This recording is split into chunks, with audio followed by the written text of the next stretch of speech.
Hello, AP Chemistry students. We're now on Unit 6, Part 1. I'm splitting Unit 6 up into two parts, much like Unit 5. And this first one is on energy and heat transfer and covers Section 6.1 through 6.5. The learning objectives here are to explain the relationship between experimental observations and the energy changes associated with a chemical or physical transformation, to represent a chemical or physical transformation with an energy diagram, to explain the relationship between the transfer of thermal energy and molecular collisions, to calculate the heat Q absorbed or released by a system undergoing heating or cooling based on the amount of the substance, the heat capacity, and the change in temperature, and then to explain the changes in the heat Q absorbed or released by a system undergoing a phase transition based on the amount of the substance in moles and the molar enthalpy of the phase transition. So this is all about energy. And energy is one of the most important concepts in physics and chemistry, explains why most things happen in either of those two topics, and is broadly broken up into two categories of kinetic and potential energy. Kinetic energy is the energy of movement, the energy associated with throwing a baseball or a car driving down the street. But in chemistry, we think about it in terms of particles or molecules moving and vibrating. And the kinetic energy associated with these movements are usually due to the temperature. And we call this type of kinetic energy thermal energy. And the higher the temperature, the higher the thermal energy of the particles or molecules. Now, the other category of energy is potential energy. And this is called the energy of position, but is also referred to as stored energy. And I'll talk more about what I mean by the energy of position on the next slide, but a good example of this in chemistry is the attraction between two particles or molecules based on electrostatic force, like the two particles we talk about when we talk about Coulomb's law. So if we're going to talk about the other types of potential energy, I have to mention gravitational energy, which is the energy stored in an object above ground. And this has to do with the gravitational force of the planet acting upon the object that you're holding. And to go back to what I was saying earlier about the energy of position, it matters how close that ball is to the surface of the Earth, because a different amount of gravitational force will affect it based off of that distance. So that's why we call it the energy of position, because it's determined by how close those objects are to each other. Another type of potential energy is elastic. So this is energy stored in an object that is stretched or compressed. So think about a spring that has energy stored in it. When you compress the spring and then when you let it go, that energy is released. Or like a bow and arrow, when you pull the arrow back and the string bends, there's like a tension building in that string. That's a type of elastic potential energy. And then there's electric potential energy, which is the energy stored through separation of positive and negative charges. This is what we talk about when we talk about Coulomb's law or intermolecular forces. And then there's nuclear energy, which is the energy stored in the nucleus of the atom, holding protons and neutrons together. And this in itself is a type of electric potential energy, because this is also based off of Coulomb's law. Because if you think about a nucleus contains protons and neutrons, and those protons are in close vicinity to each other. And positives and positives repel each other. So there's this repulsive force being felt by the protons, which is only sort of balanced by the fact that those neutrons are kind of holding everything together. And when the nucleus is broken in a nuclear reaction, all that repulsive energy is released. So there's an immense amount of energy stored within the nucleus because of this. And speaking of stored energy, chemical potential energy is another type of potential energy. And this is the amount of energy stored within the bonds of molecules. And not every bond is going to have the same amount of energy due to differences in Coulomb's law, differences in the types of atoms, their electronegativities, and so forth. So that means that not all bonds are going to have the same amount of energy. And when those bonds are broken and reformed, there's going to be a change in potential energy. And this is all important to consider when we're considering the law of conservation of energy. And this says that energy cannot be created or destroyed, but can be altered from one form to another. And this is also called the first law of thermodynamics. And this is interesting when we consider what's going on in a nuclear reactor. In a nuclear reactor, energies can be transferred from nuclear between thermal, mechanical, and electrical energy, but is never once created or destroyed. And what I mean by that is we start with the reactor, which is undergoing a nuclear reaction where that repulsive energy in the nucleus is being released as the nuclei are split.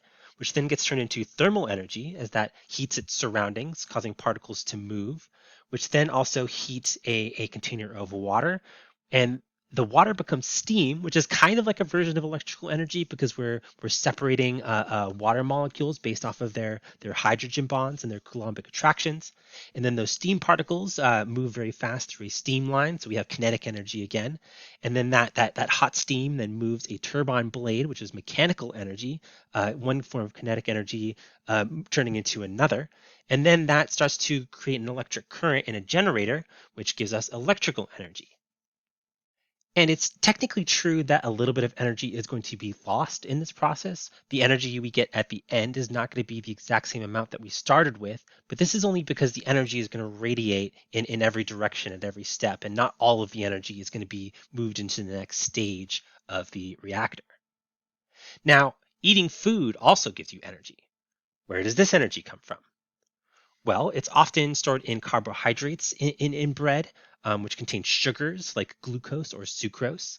And your body breaks these down and it releases the energy stored in its bond. So this is a form of chemical potential energy. And in this reaction, we have glucose reacting with oxygen to make CO2, water, and energy. And since energy is being released here, we can assume that the energy stored in the reactant bonds is more than the energy stored in the product bonds because we have a little bit of energy left over when those new bonds are formed. But where does this stored energy come from? Well, the bread was made from grains, and the grains create that energy through photosynthesis when they turn CO2 and water and some energy into sugars and oxygen, much like many plants do. And this energy here, where does this come from? Well, it comes from the sun. So that means that when you're eating, it's a way of indirectly absorbing the sun's energy by way of the stored energy in chemical bonds.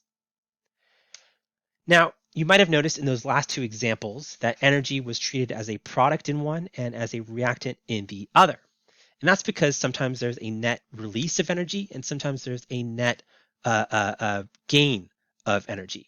When that energy is being released overall, it's called an exothermic reaction. And we write energy as a product because the reactants had more energy than the products and they were able to release a little bit as a result. But when there's an overall absorption of energy or a gain of energy, we call that an endothermic reaction. And in those reactions, the reactants gain some energy to turn into the products, which tells us that the products have more energy overall than the reactants.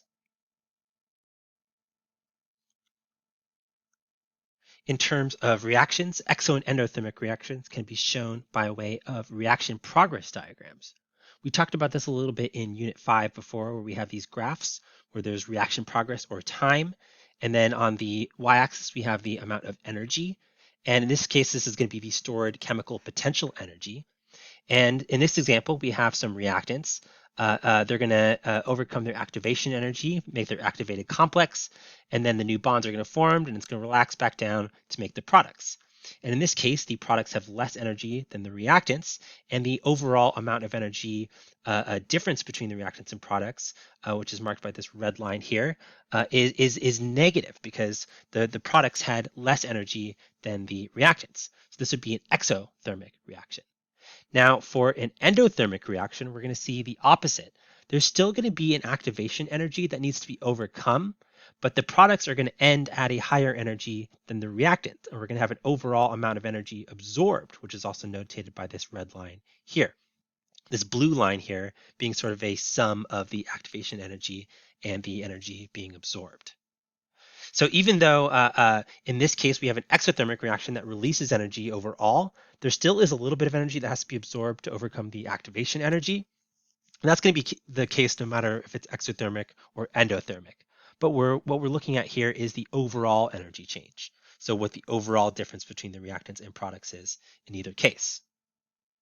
And the terms exo and endothermic are not just applied to reactants. They can be thought of as for overall processes where energy is being exchanged between two places or two processes. And for an exothermic process, we say that the energy moves from the system to the surroundings.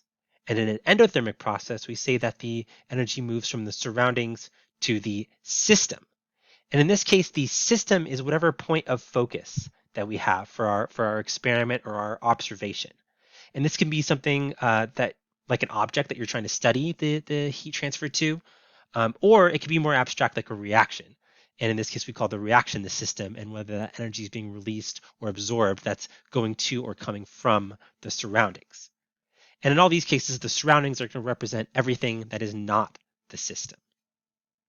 So let's think about that for a sec. If we have an ice cube melting in water, let's define a system and surroundings and then to determine if this process is exothermic or endothermic. Let's call the ice the system, and let's call the water the surroundings. And then I guess also the cup and the air, everything around it is also the surroundings.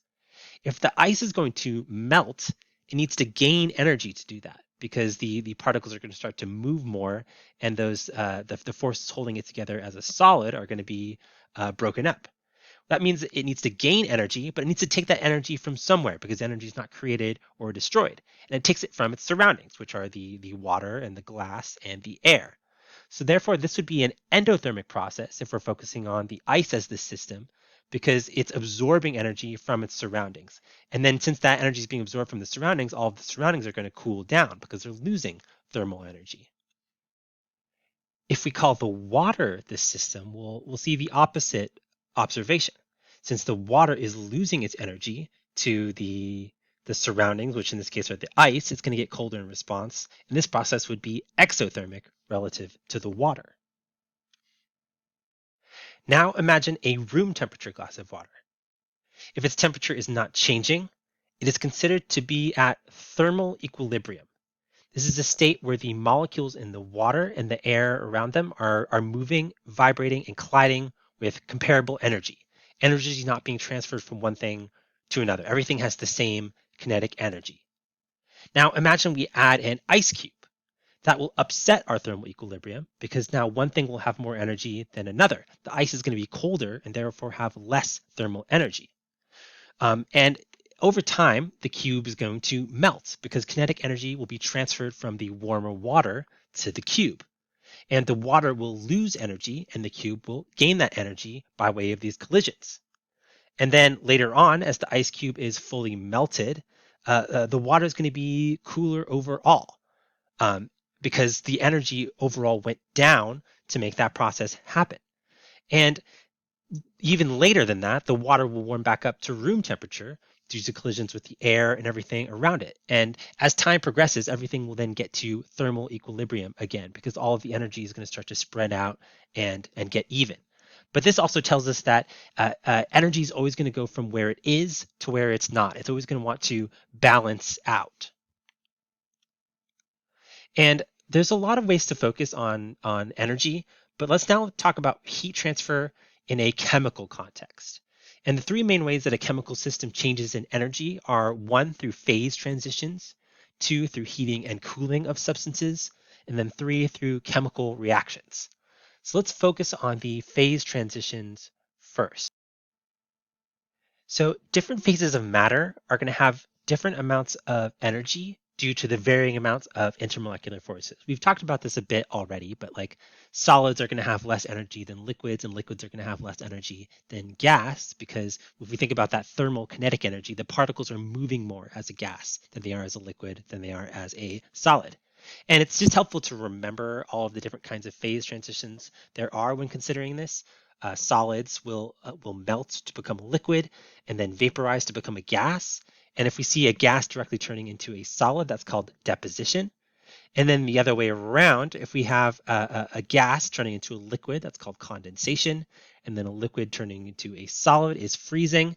And then the other one that we don't see as much is sublimation, which is when a solid goes directly to a gas. A good example of that is when you see dry ice, because dry ice is a solid, but it has that sort of steam coming off of it. That's because it's instantly vaporizing, because it has enough energy to do so. So now let's talk about how to quantify these energy transfers. Say we want to calculate how much energy it takes to go from a solid to a liquid, or how much energy is released as a liquid goes back to a solid. We do this with something called the heat or enthalpy of fusion. And this is defined as the energy required to melt a solid, or the energy given off when a substance freezes. And it's usually measured in amount of energy per amount of substance. So let's look at some values for it. So for water, it's 333.5 joules per gram. For methane, it's 58.99 joules per gram. And for propane, it's 79.96 joules per gram. Now, do these values make sense considering intermolecular forces? Yes, because we have water, which is polar, and then methane and propane are going to be nonpolar. Polar molecules have stronger intermolecular forces. In this case, we're looking at hydrogen bonds. So that means there's going to be a strong attachment between water molecules that's going to have to be overcome if we're going to turn it from a solid to a liquid. So that's going to make it have a higher enthalpy of fusion than, say, methane, because the more energy will need to be put into the substance in order to pull it apart. And then if we look at the two nonpolar substances, methane and propane, we see that propane has a higher value. And this also makes sense because propane is a bigger molecule with more electrons and therefore is more polarizable and will have stronger London dispersion forces. And let's think about the ice cube melting again. We asked earlier if this was an exothermic or endothermic process. We said it was endothermic to go from a solid to a liquid because energy has to be absorbed to do so, which means that if we're going from a liquid to a solid, it's going to be exothermic because energy is released as it relaxes back down to that lower energy state. And depending on what version of the transfer we're looking at, whether it's melting or freezing, we're going to have to assign a positive or negative value associated with it. So since melting is absorbing energy, we're going to call that positive heat or enthalpy of fusion. And if it's freezing, we're going to call it negative because that energy is being lost. So let's see if we can calculate something with one of these values. Let's calculate how much energy in kilojoules is needed to melt 1 kilogram of an ice cube. And we're considering here that the heat of fusion of water is 333.5 joules per gram. Well, let's set it up. If we have 1 kilogram, that's equal to 1,000 grams, so kilograms cancel out. And we wanted that in grams so that we can multiply it by 333.5 joules per gram. That cancels out grams. And then since we want to put it in kilojoules, we know that there are 1,000 joules in a kilojoule, so we divide by 1,000. Joules get canceled out, we get units of kilojoules. And then 1 times 1,000 times 333.5 divided by 1,000 gives us 334 kilojoules. And this is how much energy was needed to melt a 1 kilogram ice cube. Say we had 1 kilogram of water and we wanted to freeze it, we'd label that number with a negative sign because this is the exothermic version of that process. Now let's think about the heat or enthalpy of vaporization / condensation. This is the value that we apply when we want to determine how much energy is required to vaporize a liquid or how much is given off when the gas condenses into a liquid. And we could see a similar trend here. These values are in kilojoules per mole instead of kilojoules per gram. That's fine as long as we have energy per amount of substance. But you can see that it follows the same trend between water, methane, and propane because the water is going to be the highest, having the strongest intermolecular forces, and the propane is going to have more than the methane due to those stronger London dispersion forces. And if we consider if a vapor condensing onto a glass is going to be exothermic or endothermic, we need to think about what direction the state of matter is going in. If it's condensing onto a glass, that's going from a higher energy state to a lower energy state. So that would be an exothermic process because we would be losing energy to do so. So let's try calculating something with this. How much energy in kilojoules is released when 10 grams of water vapor condenses onto a car windshield after a cold night? And we're considering here that the heat of vaporization of water is 40.66 kilojoules per mole. Let's set it up. So if we have 10 grams, we know that our value is in kilojoules per mole, so we want to turn it into moles first. So we divide by the molar mass of water. So 10 divided by 18.02, that gives us moles of water. And then we can just multiply that by 40.66 kilojoules per mole, cancel out moles. And that gives us our final answer in kilojoules, which is 22.6. So that's how much energy is needed, or how much energy has to be released. Good thing I caught that. That should be a negative value because it's energy being released as the water goes from a gas phase to a liquid phase. So the phase of a substance is dependent on both its temperature and its pressure. If we look at this graph here that's relating the temperature of a substance to the pressure of the substance, we could see that there are three regions labeled on the graph, solid, liquid, and gas, showing us what state of matter the substance is going to be in depending on that pressure and temperature. For example, if my temperature was here and my pressure was here, the intersection would be here in the solid region, which would tell me that under those conditions, the substance was a solid. And that could be true for the other phases of matter. If my temperature is here and my pressure is here, I'm going to be a gas. And the lines on the graph, the boundaries between these three states of matter represent what the phase transition temperature would be between those two states of matter at a certain pressure.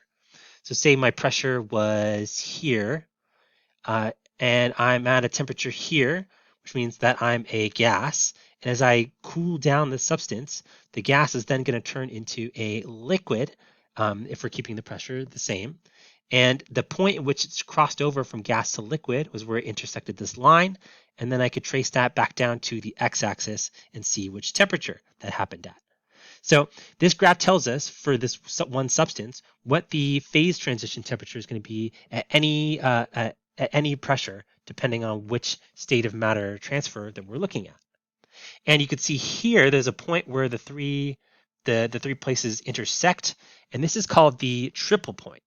And this is a really interesting idea because at the triple point, it's where all the phases of matter exist simultaneously. It's kind of hard to do because you have to really regulate the temperature and pressure to get to that point. But we could see a video of that here. This is a substance called cyclohexane. Come on, start the video, please. There we go. So we can see a starting liquid here, and they're altering the pressure and temperature of it, or specifically the pressure of it. And you can see at the surface, it starts to freeze.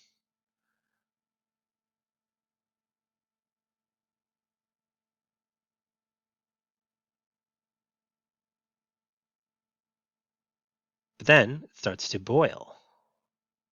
So it's like frozen and boiling at the same time. So it's like quickly transitioning between all three states of matter. And I'll put a link to this video in the description. Another interesting phase change diagram to look at is the one for water. You might notice here that the boundary between solid and liquid bends back towards the lower temperatures, whereas the one for most other substances bends towards the higher temperatures. And this has to do with some of the unique properties of water due to the shape of the molecule and how it hydrogen bonds. When water becomes a solid, the distance between the molecules are actually further due to how the crystal lines up and how those hydrogen bonds line up. And this is also why water is less dense as a solid. That's why ice floats on liquid water. And this isn't true for most other substances. And there's an interesting thing that happens here is when pressure is applied, those molecules actually get closer to each other.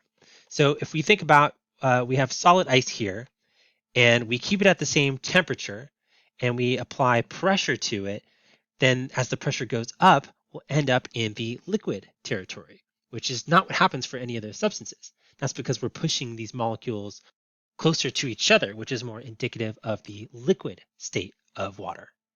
And this is also why ice is slippery, because when you step on it, you're applying pressure to it, and you're forcing that solid water to be transformed into the liquid form of water due to pressure application. So another type of phase change diagram shows us the relationship between the temperature and the amount of heat added to a substance, and then how that gives us a relationship between the three states of matter. When we apply energy to a system, when we increase the thermal energy of a system, those particles are going to be moving more and are eventually going to overcome their intermolecular forces and become a new phase of matter. And we could see here that as we start as a solid, we increase the heat, the thermal energy increases, and we increase in temperature. But it's not till we get to point B on this graph here that we now have enough energy to pull those solid molecules apart. And we could see that it plateaus for a while because it's going to require a certain amount of energy to make sure that all of the solid turns into a liquid. And all of that energy is going to go towards breaking up those intermolecular forces that are holding the solid together and not increasing the temperature.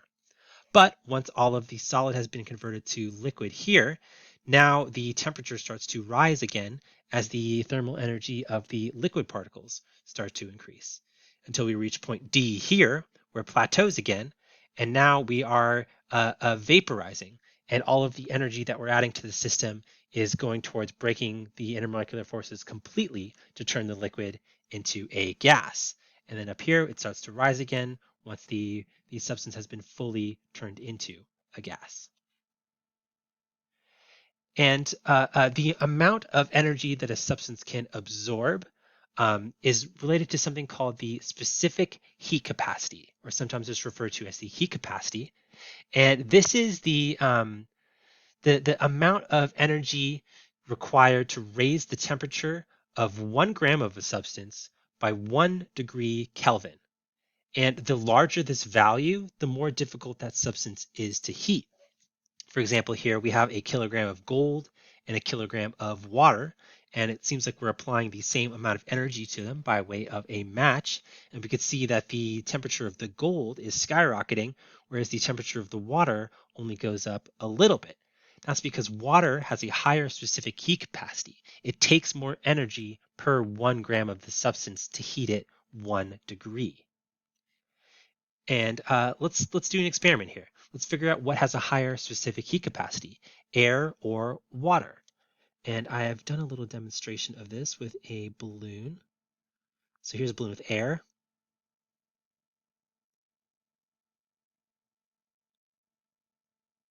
And then a balloon full of water.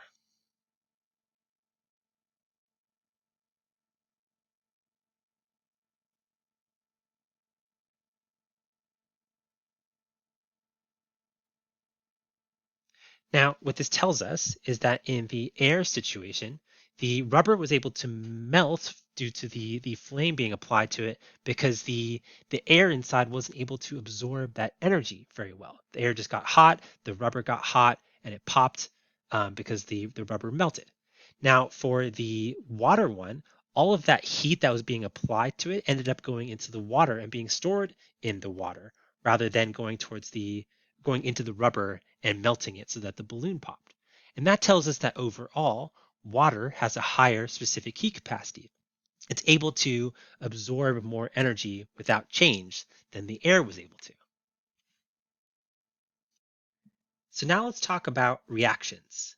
As we mentioned previously, different reactions will have a net gain or loss in energy, and this can be measured in terms of kilojoules per mole, amount of energy per amount of substance. And this value is called the molar enthalpy or the molar heat of reaction. And we're going to talk a lot about this in way more detail in part 2. But for now, know that it has the symbol delta H, which is a difference between two states, being the final state minus the initial state. For an exothermic reaction, that's going to be a negative difference. And for an endothermic reaction, when the ending state is higher than the lower, that's going to be a positive change.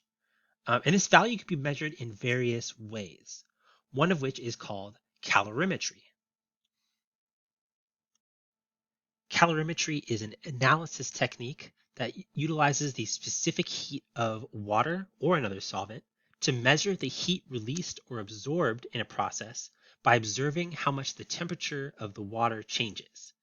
And the most basic calorimeters have the following setups. So say we wanted to measure how much heat was being absorbed or released when we dissolved a substance. We could do a really simple one where we just put water in a coffee cup, dissolve that substance, and then measure the temperature change.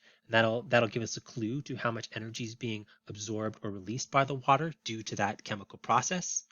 Or if we wanted to measure the heat being absorbed or released by a reaction overall, we can have that reaction happen in a closed container, which is then surrounded by water, which we can measure the temperature of, and then determine how much energy was absorbed or released by the process in that chamber. And mathematically, we utilize the equation Q equals mc delta T, where Q is equal to the amount of heat transferred in joules. The M represents the mass of the solvent or the substance being heated, so the surrounding water in any case, C represents the specific heat of the solvent. So that's going to be of water, of the substance that is being heated. And then delta T, which is the temperature change of that same substance. So when you're doing these problems, make sure that you have M, C, and delta T all related to the same substance. And in a calorimeter, that's often going to be the water that is either being heated or cooled by the process that's being measured. And the Q value, in conjunction with how many moles of the reactant reacting, can be used to calculate the enthalpy for various reactions. A common type of reaction quantified by calorimetry is combustion. We know that in combustion, a hydrocarbon is going to react with oxygen to produce water, carbon dioxide, and then heat and light. And the amount of heat and light being produced is correlated with the delta H, the molar heat or the molar enthalpy for the reaction. And this is specifically known as the molar heat or enthalpy of combustion. Now let's look at a possible problem with this. So combustion of 0.5 moles of a fuel causes 500 milliliters of water to increase from 25 degrees Celsius to 85 degrees Celsius. If the specific heat capacity of the water is 4.18 joules per gram per degree Celsius, what is the molar heat or enthalpy of combustion for this fuel in kilojoules per mole? So we're going to use this equation, Q equals mc delta T, and we need to consider the density of water in this case being 1 gram per 1 milliliter, since we need to have the mass of the solvent and we have a measured volume. So we input the 500 milliliters, which we now turned into 500 grams by way of the density. Multiply that by the specific heat capacity for water, which is 4.18, and then times the delta T, which is the final temperature minus the initial temperature. So 85 degrees Celsius minus 25 degrees Celsius, and therefore 60. So we do the multiplication. We end up with 125,400 joules, which we can convert to kilojoules by dividing by 1,000, and we get 125.4 kilojoules. And this is only how much energy was transferred in this specific case. If we want to figure out how much energy is going to be transferred per mole for any case, we want to calculate the molar heat of combustion. And we can do that by dividing the amount of energy in this specific case by the amount of moles in this specific case, and we get 251 kilojoules per mole. And you'll see that I added a negative sign here. This is because the water was absorbing the energy and it was heating up, which meant that it was endothermic relative to the water, which meant that it was exothermic relative to the chemical reaction. So that's why I added a negative sign to it. So another type of reaction that can be quantified by calorimetry is the dissolution of ionic solutes in water. And this is appropriately called the molar heat or enthalpy of dissolution. And this is determined by the difference in energy between the Coulombic forces in the ionic solid, the attractions between positive and negatives in the crystal, and then the IMFs between the ions and the water. You can see here that the water molecules are surrounding the positive and negative ions. And this is also called the hydration energy. So let's look at another problem. So dissolution of 0.5 moles of an ionic compound causes 100 milliliters of water to decrease from 25 degrees Celsius to 19 degrees Celsius. In this case, our specific heat is still 4.18 joules per gram per degree Celsius. Now let's figure out what the molar enthalpy of dissolution for this compound is in kilojoules per mole. So we're going to use this calorimetry equation. Let's start plugging stuff in. We have 100 milliliters, aka 100 grams of water, times the specific heat. And then we have a negative delta T this time because we're doing final minus initial. So 19 minus 25 gives us negative 6.0 degrees Celsius.